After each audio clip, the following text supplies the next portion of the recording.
Již od středověku se mnozí alchymisté pokoušeli o přeměnu olova na zlato. O toto se ale pokoušel i habsburský panovník Rudolf II. Habsburský, který sídlil v Praze. Za jeho vlády zde sídlilo také mnoho alchymistů, kteří se snažili vynalézt například kámen mudrců nebo již zmíněnou přeměnu kovů ve zlato. Říká se, že se to alchymistovi Edwardu Kellymu podařilo, ale zdali je to pravda, není jisté. Vědci však uskutečnili obrovský objev. Vědci z organizace CERN přišli na to, jak přeměnit olovo ve zlato. Zatím je to ale přeměna jen na zlomek vteřiny a na malé množství. Ale jak se jim to povedlo? No, na to a další zajímavosti se podíváme dnes v tomto videu. Tak se pohodlně usaďte a začínáme.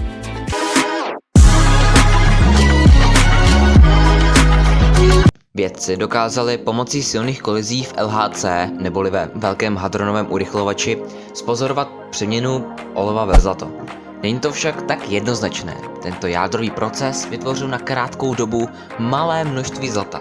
Ve středověku se alchymisté o tuto přeměnu pokoušeli, ale chemicky. Vědci z CERN tedy zvolili jadernou cestu. Ale jak přesně to funguje? V urychlovači LHC se proti sobě posílají jádra olova obrovskou rychlostí, která je téměř stejně velká jako rychlost světla. Pro upřesnění, rychlost světla je 299 792 458 metrů za sekundu. Když se těsně minou, nedojde ke srážce, ale k vytvoření extrémně silného elektrického pole. Tento záblesk energie může z jádra olova vyrvat několik částic, a to ku příkladu protony. No a protože olovo má 82 protonů a zlato 79, tak po vytržení 3 protonů dojde k přeměně, která je ale jen částečná.